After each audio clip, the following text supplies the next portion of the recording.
इतना बड़ा राजभाग वन, मैं ऐसी लड़की से बिल्कुल अपने बेटे की शादी नहीं करना चाहती थी, जिसने शादी से पहले ही मेरे बेटे को मुझसे दूर कर दिया हो। मेरा बेटा उसे अपने कमरे के अंदर चला गया। मैंने सोचा कुछ दिन का गुस्सा है, समय के साथ अपने आप ठीक हो जाएगा। यह मेरी सबसे बड़ी गलतफहमी थी। वह थोड़ी देर बाद कमरे से बाहर आया तो उसके हाथ में बंदूक थी। मेरे सामने ही उसने वह बंदूक अपने कनपटी पर रख दी और चीख कर मुझसे बोला कि आप मेरी शादी जानवी से करवाओगी या नहीं। जानवी उस लड़की का नाम था जिससे मेरा बेटा शादी करना चाहता था। मैं तो अपने बेटे का गुस्सा देखकर पागल ही हो गई और मैं घबराते हुए कहा, पागल हो गए हो क्या?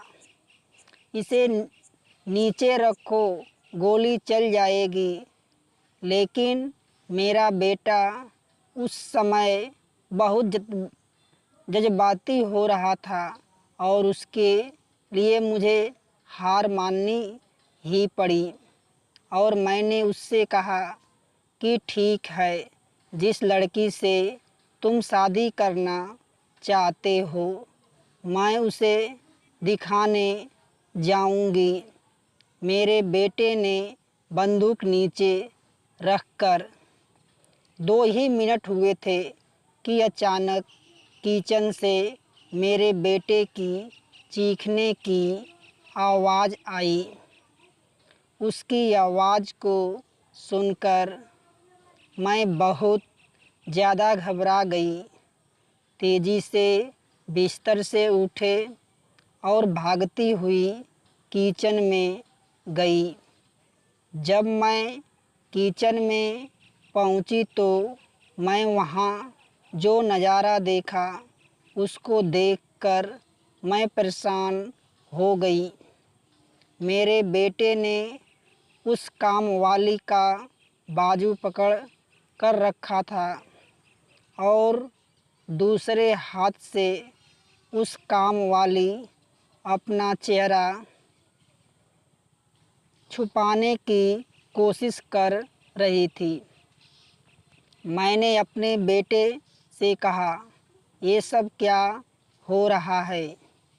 तुमने इस काम वाली का हाथ क्यों पकड़ रखा है? तो मेरा बेटा कहने लगा, इसलिए पकड़ा है ताकि यह भाग न जाए। मैं किचन में आया आपके लिए चाय को बनाने, तो मैंने देखा कि यह अपने घूंघट से अपना चेहरा साफ कर रही थी और गलती से मेरी नज़र उसके चेहरे पर पड़ गया और मैं उसका चेहरा देख लिया। तो मैं हैरानी से पूछा कि फिर क्या हुआ? इतने में ही मेरा बेटा, बड़ा बेटा और बहू अपने कमरे से निकलकर किचन में आ गए। मेरी बहू आग बबूला होकर कहने लगी, मेरा नाम नीलम है। मैं दिल्ली शहर में अपने 2 बेटों के साथ रहती हूँ।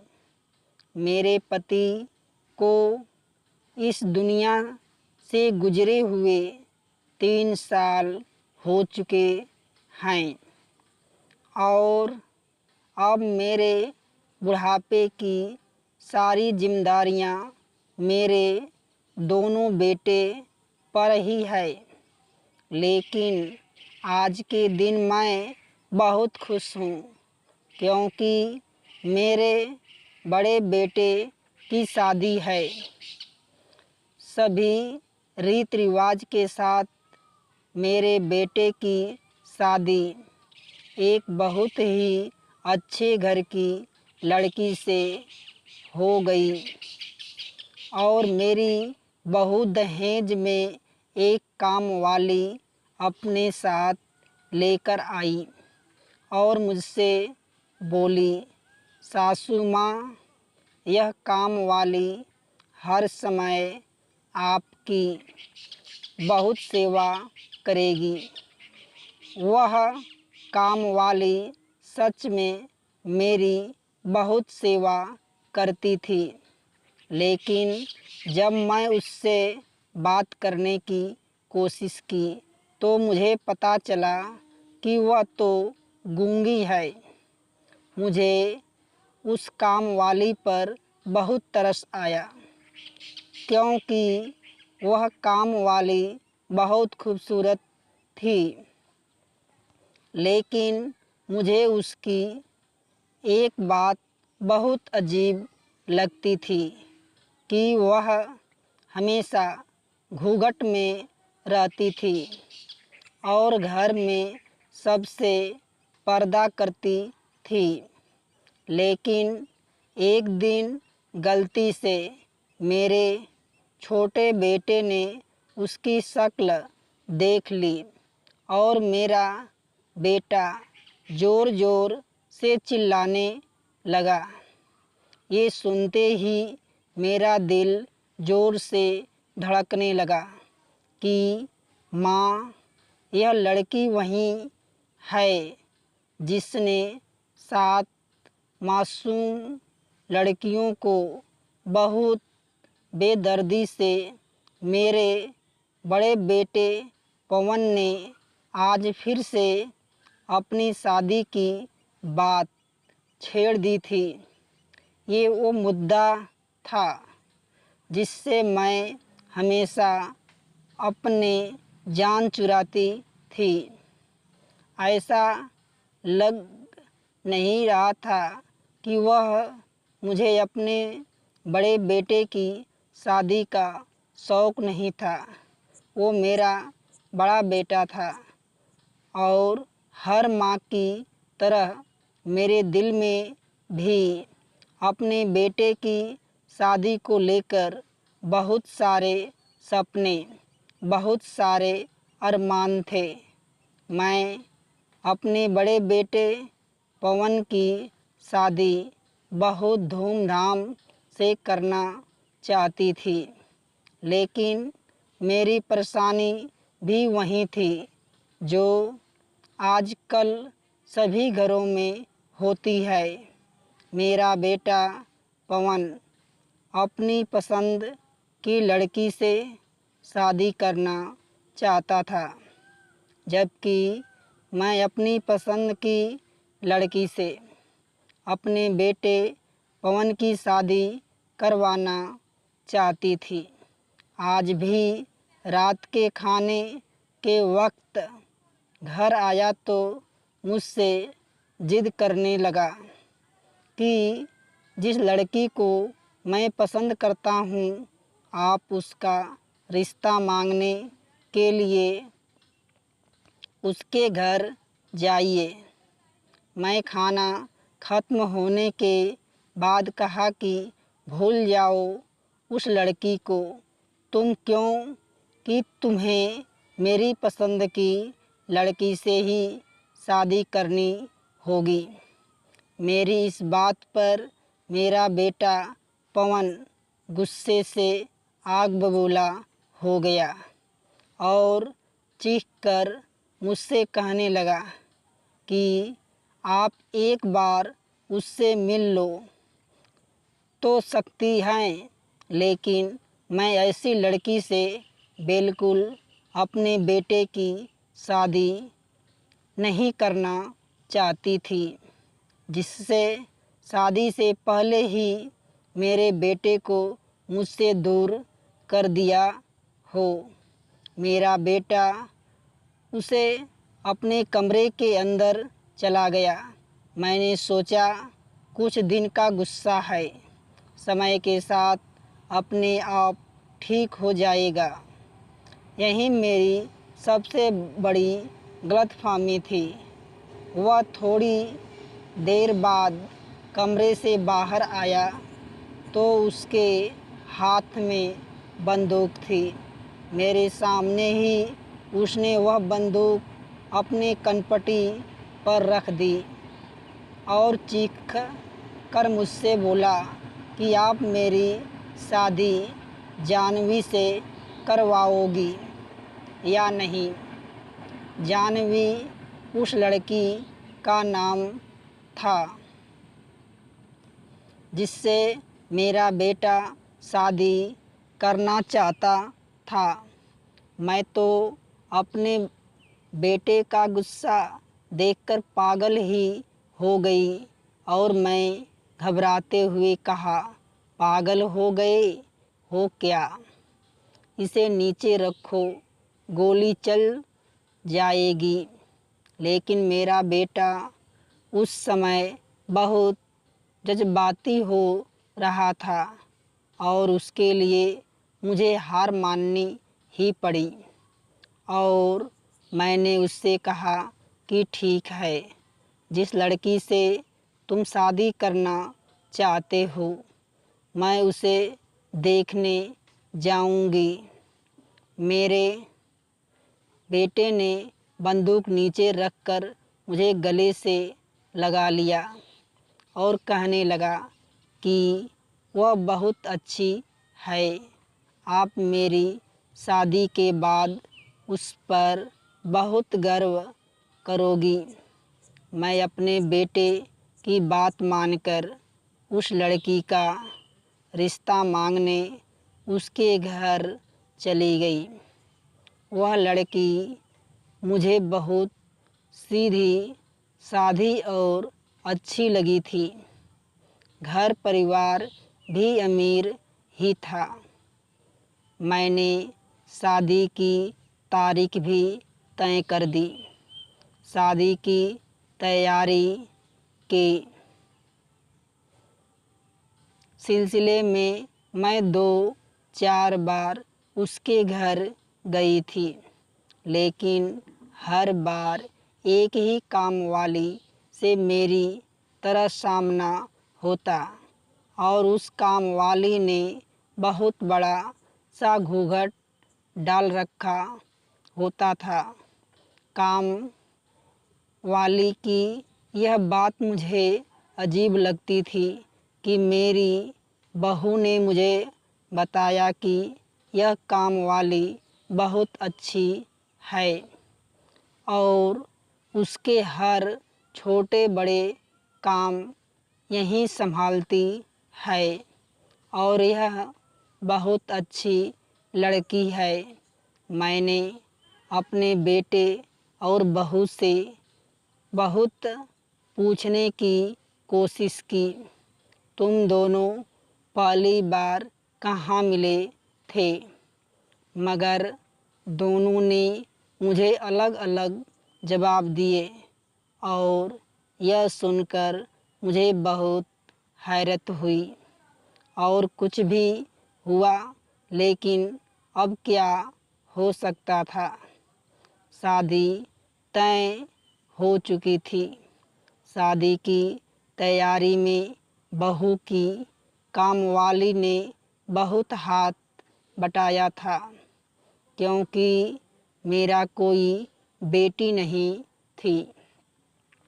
इसलिए सारी तैयारियां भी उन्हीं दोनों लड़कियों ने मिलकर की थी।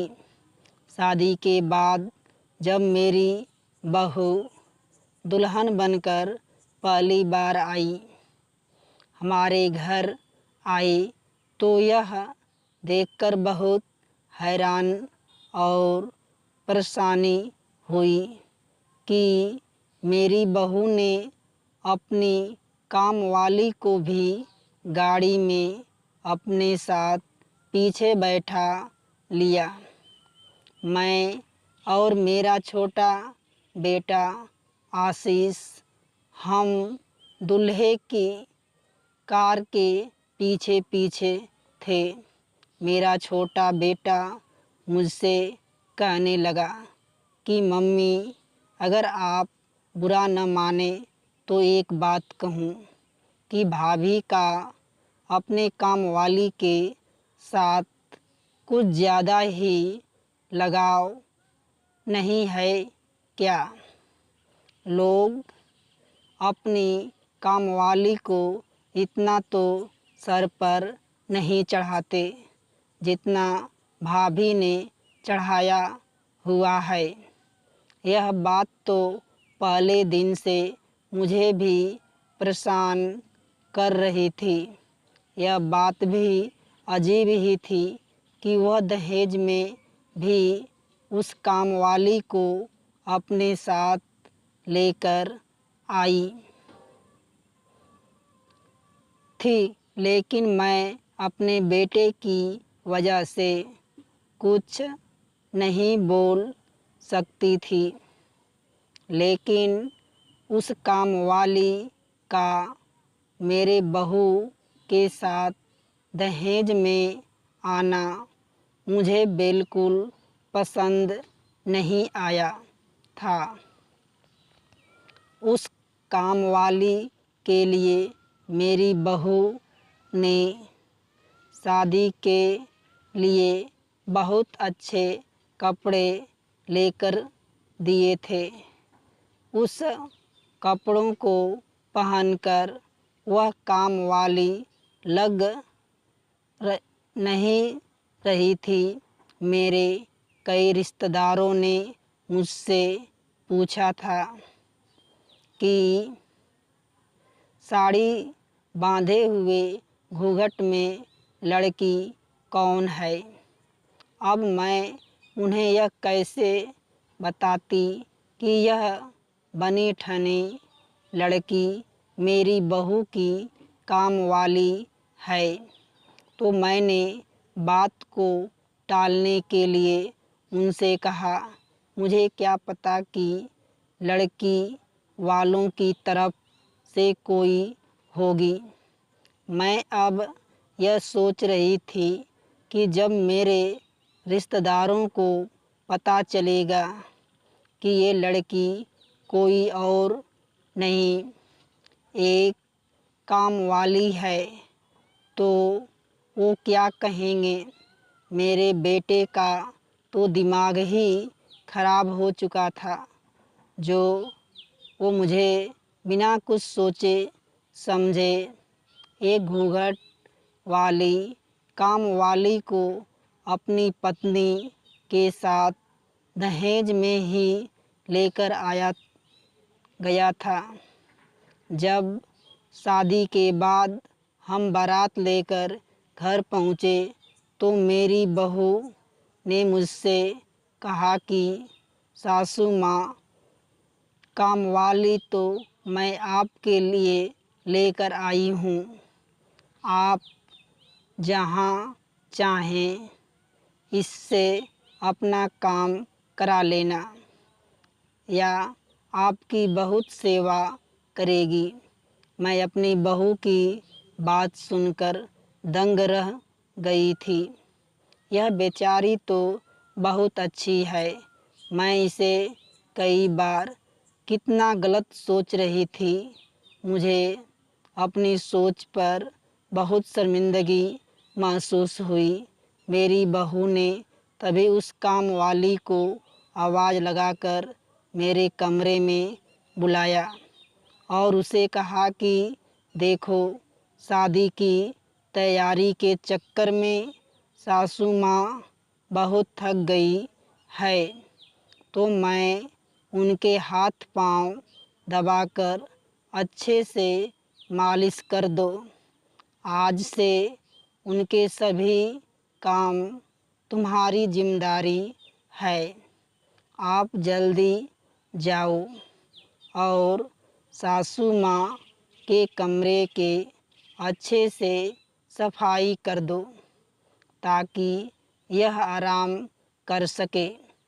जब वह काम वाली अंदर कमरे में चली गई तो मेरी बहू मुझे धीमी आवाज़ में बोली, सासू माँ, आपसे एक छोटी सी प्रार्थना है। मैं चौंक कर उसे देखा और पूछा कि कैसी प्रार्थना। मेरी बहू मुझसे कहने लगी कि वह बेचारी गरीब ज़रूर है, लेकिन वह एक बहुत अच्छे घराने से है और बहुत पर्दा करने वाली है। उसका कामवाली का चेहरा तो मैं भी आज तक नहीं देखा, तो इसलिए आप थोड़ा ख्याल रखना।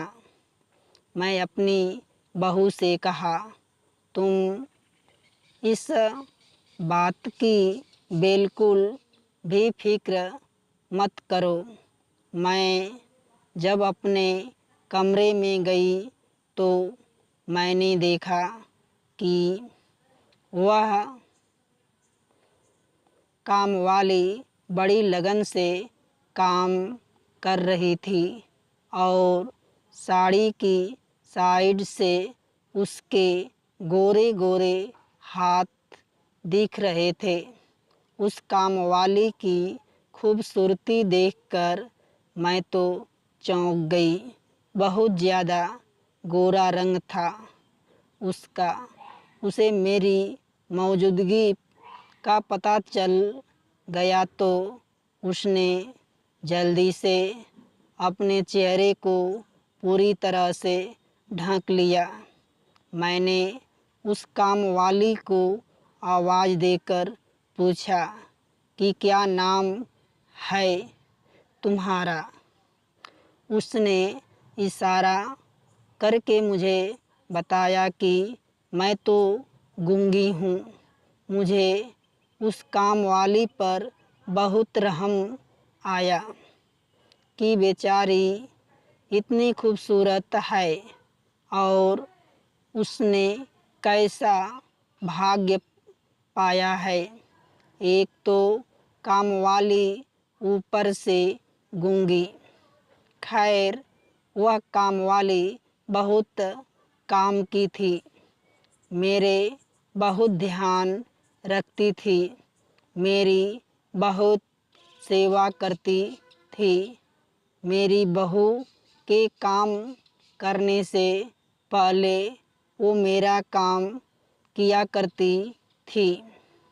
मैं उससे बहुत खुश रहने लगी थी, लेकिन मेरा छोटा बेटा उसके घूंघट से बहुत ज़्यादा चिढ़ता था। कुछ भी वह बहुत ज़्यादा शरारती था। जब भी वह कामवाली उसके सामने से जाती तो वह उसका रास्ता रोक कर खड़ा हो जाता और उससे कहता कि घूंघट ऊपर करके मुझे अपना चेहरा दिखाओ, तभी मैं तुम्हें जाने दूंगा।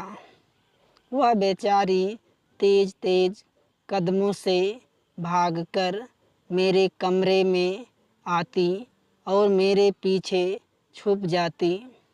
मैं अपने बेटे को डांटती थी कि क्यों इस बेचारी कामवाली को बार बार चिढ़ाता रहता है।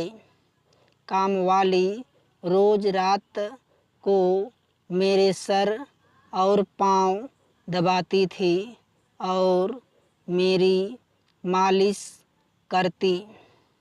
उस कामवाली के आने से मुझे बहुत ज़्यादा आसानी हो गई थी, क्योंकि मेरे सारे के सारे काम उस कामवाली ने ही संभाल रखी थी। मेरा छोटा बेटा उसे हमेशा यह कहकर चिढ़ाता था कि माँ, ये मुँह तो ऐसे ढक कर रहती है जैसे कोई चोर हो। इसलिए अपने सारे जेवर ध्यान से रखा करो और उसके जाने के बाद भी ठीक से चेक कर लिया करो। वह काम वाली तो कुछ बोल भी नहीं सकती थी क्योंकि वह गूंगी थी। वह बहुत साधारण सी लड़की थी, बस अपने काम से काम रखती थी। एक दिन मेरे कुछ दोस्त मेरे घर पर आए थे, तभी भी मेरी काम वाली उसके सामने घूंघट में ही आई थी। तो उस काम वाली के जाने के बाद मेरे दोस्तों ने से मेरी एक दोस्त ने मुझसे कहा कि तुम्हारी काम वाली घूंघट करके क्यों काम करती। तो मैंने उससे कहा कि यह एक बहुत ही शरीफ घर से है, इसलिए घर वालों ने इसे बहुत मजबूरी करके घर से बाहर निकाला है, वरना आजकल की ऐसी लड़कियां कहाँ देखने को मिलती हैं। मैं अपने दोस्तों से वही सब कहा जो मेरी बहू ने मुझे बताया था। इस सब बात पर मेरे दोस्त ने मुझ पर हंसने लगे और उन्होंने मुझसे कहा कि कहीं औरत भी औरत से पर्दा करती है क्या। हमने बहुत सी औरतें को देखा, मगर कोई भी औरत या लड़की आज के टाइम में ऐसे नहीं रहती, औरत से पर्दा नहीं करती है। तुम इस काम वाली पर नज़र रखो करो। ज़्यादा नेक बनने वाले लोग ही पीठ पीछे धोखा कर देते हैं। मेरे दोस्तों की बातों ने मेरे दिल में कहीं ना कहीं शंका का बीज बो दिया। मुझे पहले ही शक नहीं था, बस अब मुझे वह सीधी साधी काम वाली पर शक होने लगा था। मुझे कोई ऐसा वाक़या याद आने लगे जिस पर मुझे उस पर शक करने की वजह मिल गई, और उन सब बातों को मैंने अपने मन में वहम मानकर भुला दिया। कुछ दिन पहले ही की बात है कि मेरी बहू ने इस काम वाली को किसी काम से अपने कमरे में बुलाया था कि तभी मुझे याद आया कि मेरे बड़े भाई ने मेरे बहू और मेरे बेटे को रात की दावत पर बुलाया है। मैं इस बात को बताने के लिए उसके कमरे में गई तो मैं ठिठक कर रह गई, क्योंकि मुझे मेरी बहू के कमरे में मेरी बहू की आवाज़ के अलावा भी किसी और औरत की हंसने की के बात करने की आवाज़ आ रही थी। मैं इस बात से बहुत ज़्यादा हैरान और परेशान हुई और सोचने लगी कि बहू के कमरे में तो इस काम वाली के अलावा और कोई नहीं है। मैं अंदर जाकर यह सब देखते कि इससे पहले ही मेरे छोटे बेटे ने मुझे आवाज़ देकर किचन में बुला लिया। मैं जब अपने बेटे की बात सुनकर वापस आई तो तब मैं अपनी बहू से पूछा कि बेटा, तुम्हारे कमरे में किसके बोलने की आवाज़ आई रही थी? तो मेरी बहू ने मुझसे कहा, अरे सासू माँ, मैं तो टीवी देख रही थी, उस पर सीरियल की आवाज़ आ रही होगी। मैं अपनी बहू की इस बात पर यकीन कर लिया और सोचा कि वह काम वाली तो बोल ही नहीं सकती, शायद मुझे यह कोई गलतफहमी हुई होगी। उस काम वाली को हमारे घर आए हुए 1 महीना हो गया था और आज तक मैंने उसकी आवाज़ नहीं सुनी थी, तो आज कैसे बोल सकती है। इसके अलावा भी मुझे एक और बात याद आई कि 5 दिन पहले जब मैं यह काम वाली घर से बाहर जा रही थी तो घर के दरवाजे पर पहुंचकर उसने अपना घूंघट नीचे गिरा दिया था, जिसको देखकर मैं दंग रह गई। यह तो घर में इतना घूंघट करके रहती है, अब क्या बाहर बिना घूंघट के ही जा रही है। शाम को जब काम वाली घर लौटकर वापस आई तो मैंने उनसे पूछा कि तुम कहाँ गई थी? तो उसने मुझसे कहा कि बहू की माँ ने मुझे किसी काम के लिए बुलाया था, मैं उसका ही काम करने गई थी। मैं उसकी बात सुनकर बहुत ज़्यादा परेशान हुई, क्योंकि अभी 15 मिनट पहले ही तो मेरी बहू की माँ से बात हुई थी। उन्होंने तो मुझे ऐसा कुछ नहीं बताया कि यह काम वाली हमारे घर आई है। खैर, यह बात इतनी ज़रूरी नहीं थी, इसलिए मैंने इस पर ज़्यादा ध्यान नहीं दिया।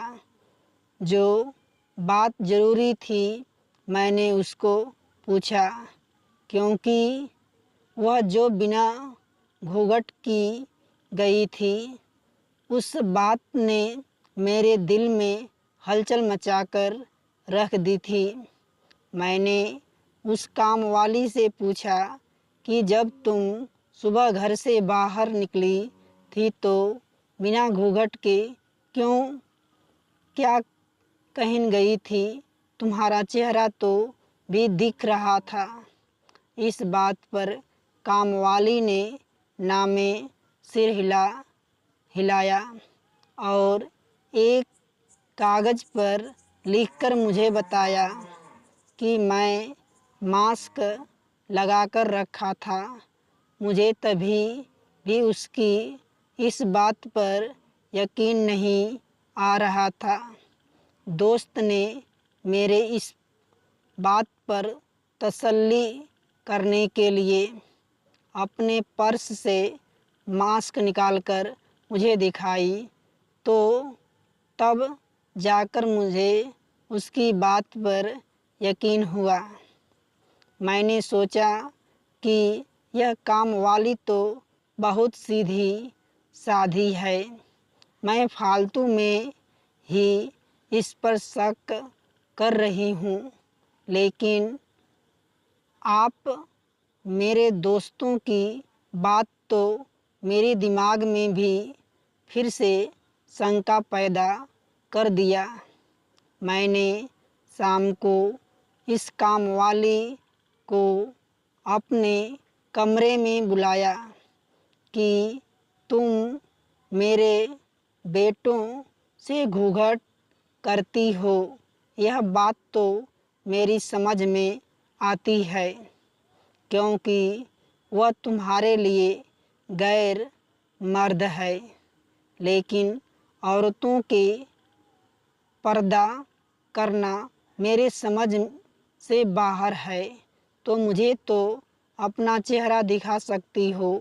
मेरी इस बात को सुनकर काम वाली बहुत ज़्यादा घबरा गई और ना में सिर हिलाकर पीछे हटने लगी और उसने कहा कि मैं अपना चेहरा नहीं दिखा सकती।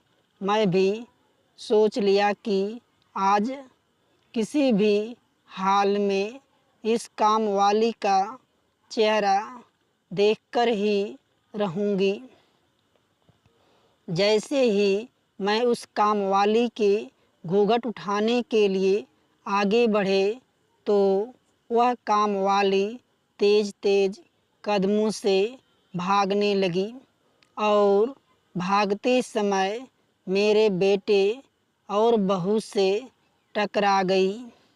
बेटे ने मुझसे पूछा, ये क्या हुआ माँ? आप इस काम वाली पीछे क्यों भाग रही हैं?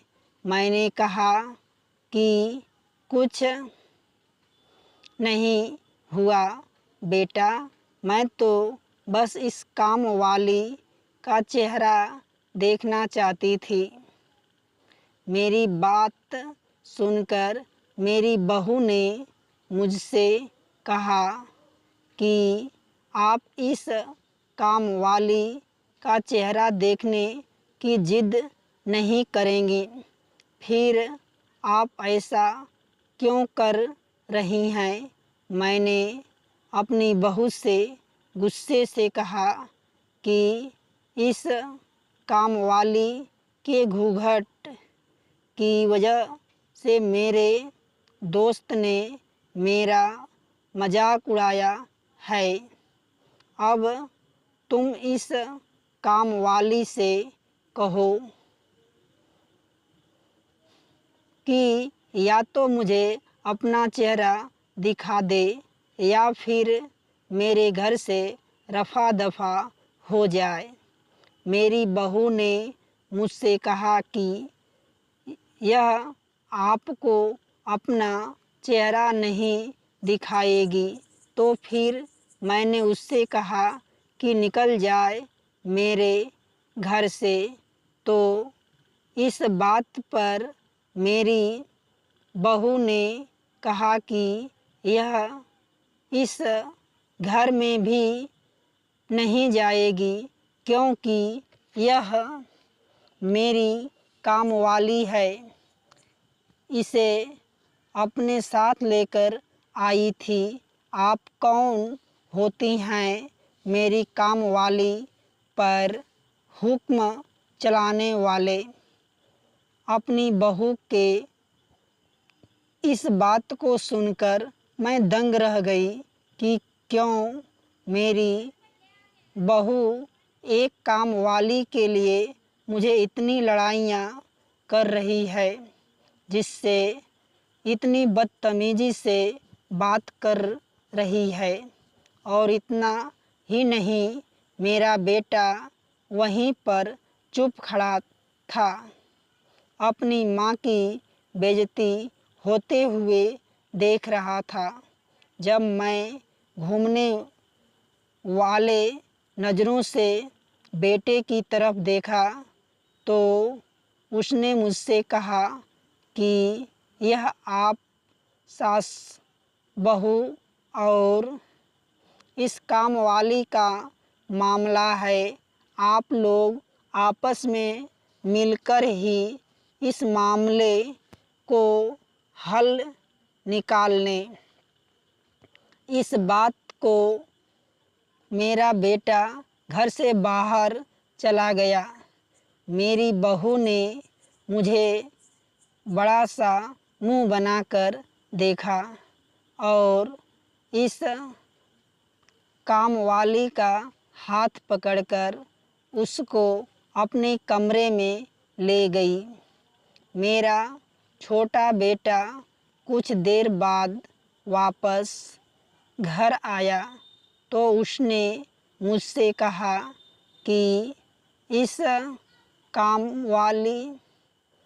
मामूली सी कामवाली के लिए आपको भाभी से लड़ाई झगड़ा करने की क्या ज़रूरत थी?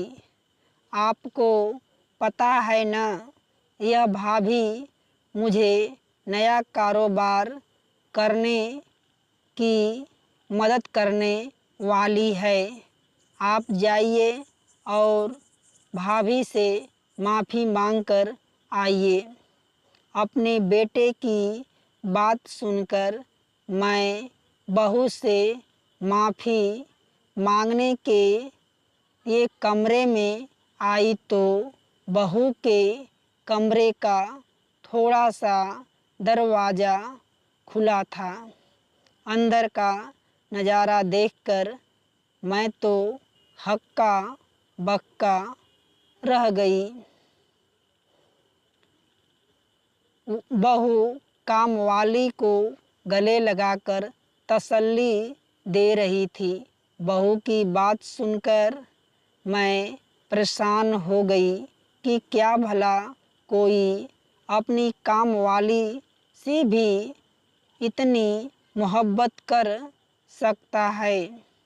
मेरी बहू उसको गले लगाकर कह रही थी कि तुम परेशान मत हो, कि बस कुछ ही दिन की बात है, मैं सब कुछ ठीक कर दूंगी और मैं सासू माँ को यह अच्छे से समझा दूंगी।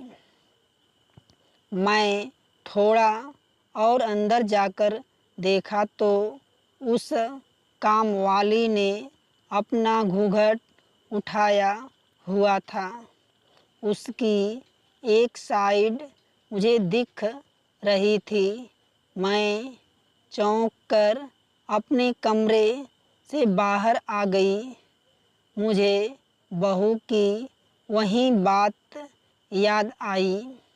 उसने कहा था कि इस कामवाली ने तो मुझे भी आज तक अपना चेहरा नहीं दिखाया है।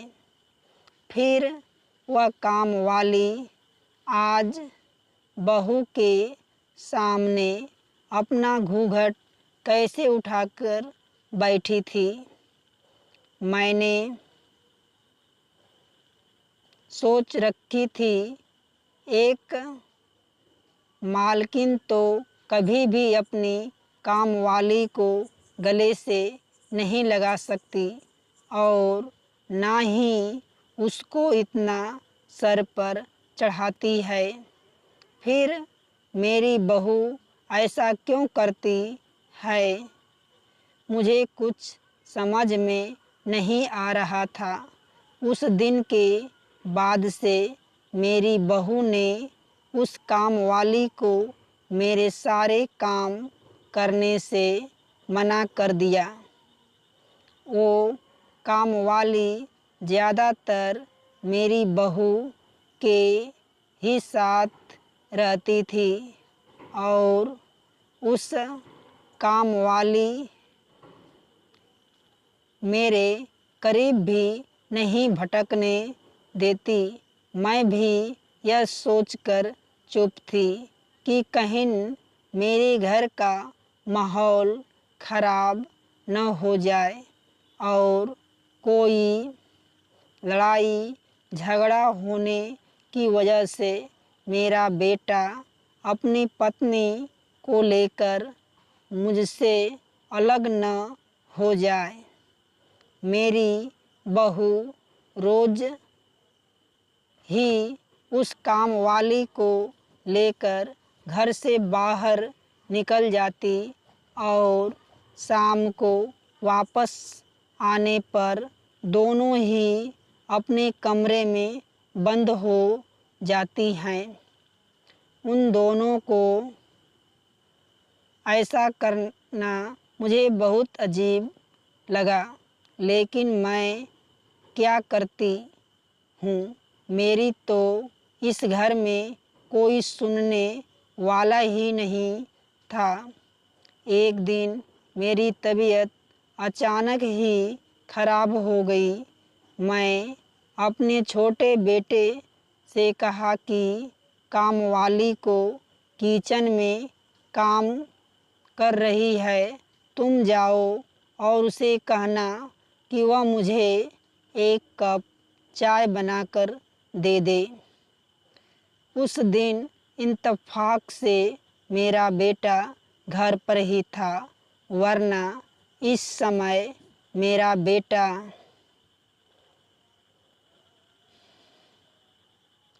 अपने काम पर होता। तो मेरी बात सुनकर वह काम वाली के पास किचन में गया। उसको गए हुए 2 ही मिनट हुए थे कि अचानक किचन से मेरे बेटे की चीखने की आवाज़ आई।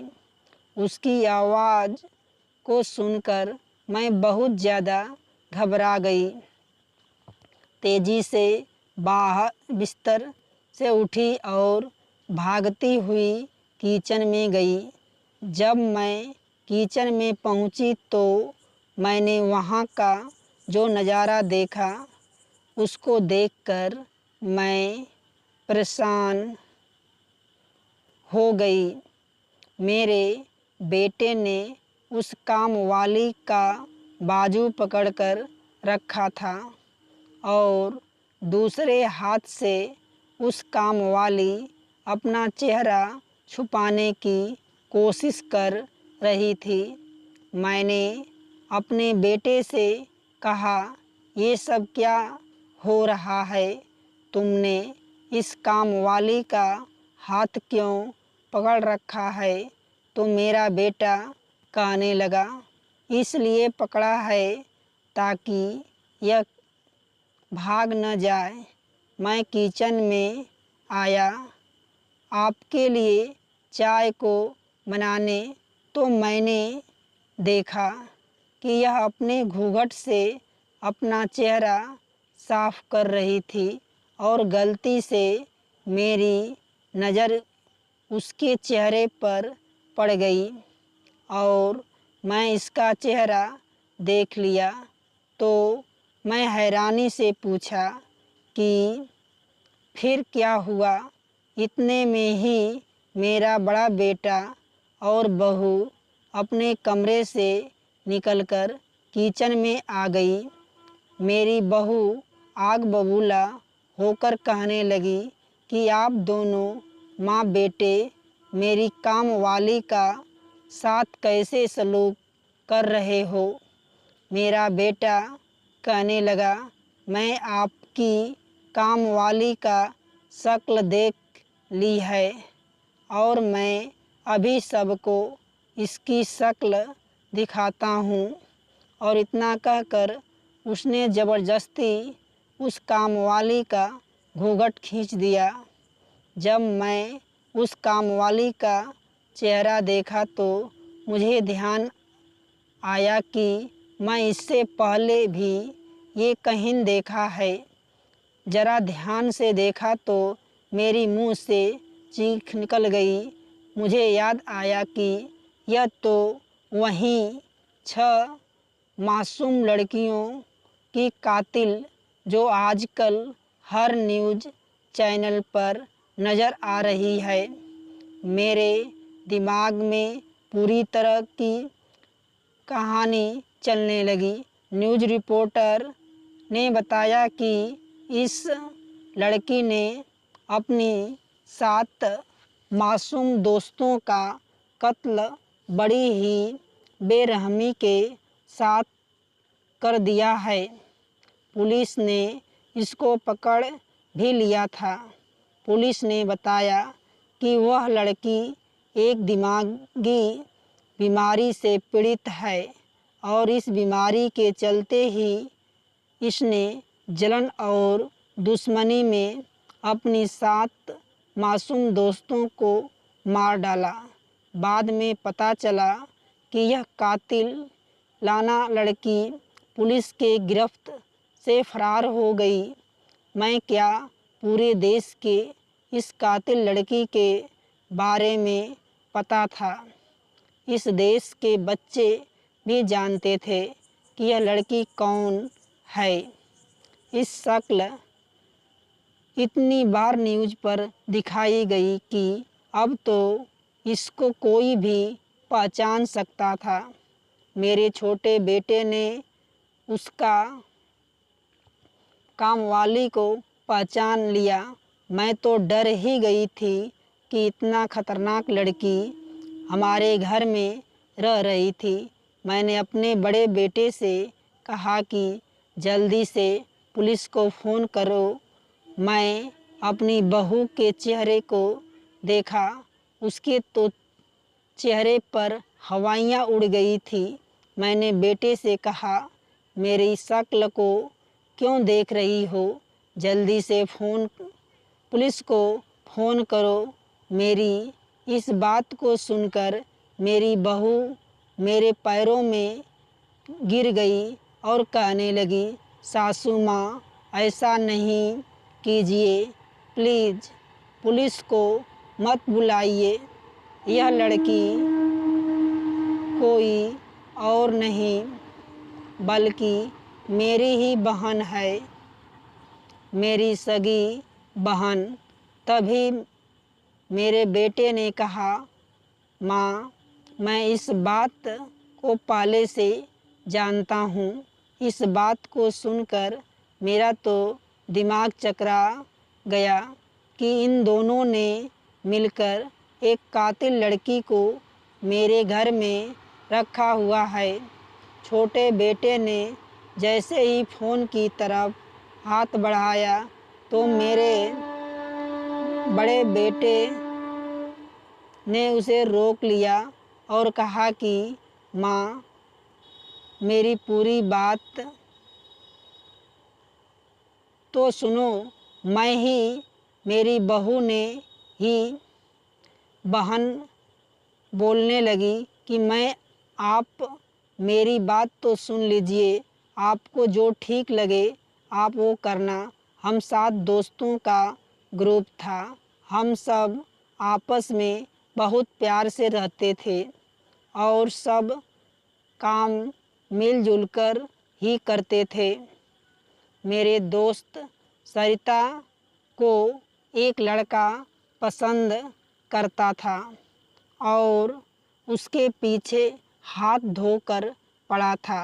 मेरे दोस्त सरिता को वह लड़का बिल्कुल भी अच्छा नहीं लगता था। वो कहती थी, अजीब पागल सा है, और सच में वह लड़का पागल ही था। एक दिन अचानक वो सब लोगों के सामने सरिता को प्रपोज करने लगा। अब सरिता के साथ साथ हम सब लड़कियों को भी वह गुस्सा में आ गया। यह लड़का ऐसा कैसे कर सकता है? इसी बात पर सरिता ने उस लड़के के गाल पर एक थप्पड़ मार दिया और हम सभी दोस्तों ने मिलकर उसे बहुत ज़्यादा बातें सुनाई। हमारे देखा देखी सब लोगों ने मिलकर उसे बहुत बातें सुनाई और उस लड़के का मजाक उड़ाया। कोई भी लड़का अपनी बेइज्जती को बर्दाश्त नहीं कर सकता। अपने इस बेइज्जती को लड़के ने अपने दिल में लगा लिया और हम लड़कियों से बदला लेने का सोचा। वह लड़का पहले ही साइको टाइप का था। इस वाक्य के कुछ ही दिन बाद हम सभी दोस्त सरिता के घर पर इकट्ठा हुए और खाना खाते हुए हम सब चौंक गए, क्योंकि सरिता के कमरे में चीखने की आवाज़ आ रही थी। हमारी एक दोस्त सरिता के कमरे में देखने गई तो वह लड़का चाकू से सरिता को मार रहा था। वह डर कर भागी तो उस लड़के ने उस पर भी मार डाला। उस साइको लड़के ने एक एक करके मेरी सातों दोस्तों को बड़ी बेरहमी से चाकू से गोंद गोंद कर मार डाला। मैं अपनी जान बचाने के लिए वहाँ खिड़की से कूद गई। तेज़ी से भागती हुई अपने घर आकर अपने कमरे में छुप गई। मेरी हालत बहुत ज़्यादा ख़राब थी। मेरा दिमाग कुछ भी सुनने समझने की हालत में नहीं था। मैं बहुत डर गई थी। उस साइको लड़के ने बड़े बेरहमी से मेरी सभी दोस्तों को मार दिया। अब मुझे डर था कि कहीं वह मुझे भी बिना मार दे, लेकिन वह लड़का बहुत चालाक निकला। उसने मेरी सारी दोस्तों का कत्ल का इल्ज़ाम मेरे ऊपर डाल दिया और इसी हत्या के आरोप में पुलिस ने मुझे पकड़ लिया। मैंने सबको सच्चाई बताई, लेकिन मेरी बात पर किसी को यकीन नहीं किया। मेरी बहन ने अपने पति के साथ मुझे जेल से बाहर निकाला और मेरी बहन मुझे अपनी काम वाली बनाकर अपने साथ अपने घर में ससुराल ले आई। मैंने कुछ नहीं किया, मैं बेकसूर हूँ। पुलिस वाले मुझे हर जगह ढूंढ रहे हैं और मीडिया ने भी मुझे हर जगह जलील कर दिया। इसीलिए मुझे अपना चेहरा छुपाना पड़ा। मेरी दीदी ने मुझे अपने साथ पुलिस से गिरफ्त से बचाने के लिए लेकर आई। मेरी बहू रोते हुए मुझसे कहने लगी, इसका कोई कसूर नहीं है, मेरी बहन बेकसूर है। मैं और मेरे पति इन दोनों से इसकी बेगुनाही का सबूत ढूंढ रहे हैं और हमने इसे साइको लड़के के पीछे अपने जासूस लगा रखे हैं। उस लड़के के खिलाफ बहुत से सबूत जमा कर लिया। हम 1-2 दिन में ही यह सारे सबूत मीडिया और न्यूज़ रिपोर्टर को देने वाले हैं, ताकि मेरी बहन की बेगुनाही साबित हो सके। सारी सच्चाई सुनकर मैं दंग रह गई। मुझे यकीन नहीं आ रहा था। फिर मेरे बेटे और बहू ने मुझे वह सारे सबूत दिखाए जो उन्होंने पिछले 3 महीनों में जमा किए थे, और यह सब कुछ सच था।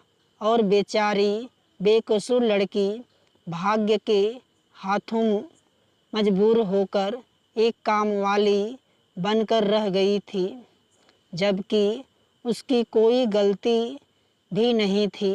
मेरी बहू ने तो वह जो सारे सबूत इकट्ठा की लिए वह न्यूज़ चैनल में दे दी, और वह लड़की जो बिना कुछ किया गलत इल्ज़ाम में फंसकर जलील और रुसवाई जा रही थी, सब लोग उसके हमदर्दी करने लगे, जो पहले उस लड़की को कातिल कह रहे थे और उसकी बेइज्जती कर रहे थे।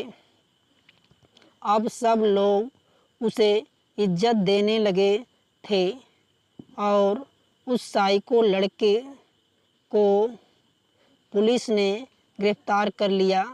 मुझे उस प्यारी सी लड़की पर बहुत रहम आ रहा था, इसलिए मैंने अपने छोटे बेटे की शादी उससे कर दी और उसे अपनी दूसरी बहू बनाकर अपने घर में लाई। दोस्तों, यदि कहानी अच्छी लगे तो लाइक, शेयर, सब्सक्राइब अवश्य करना।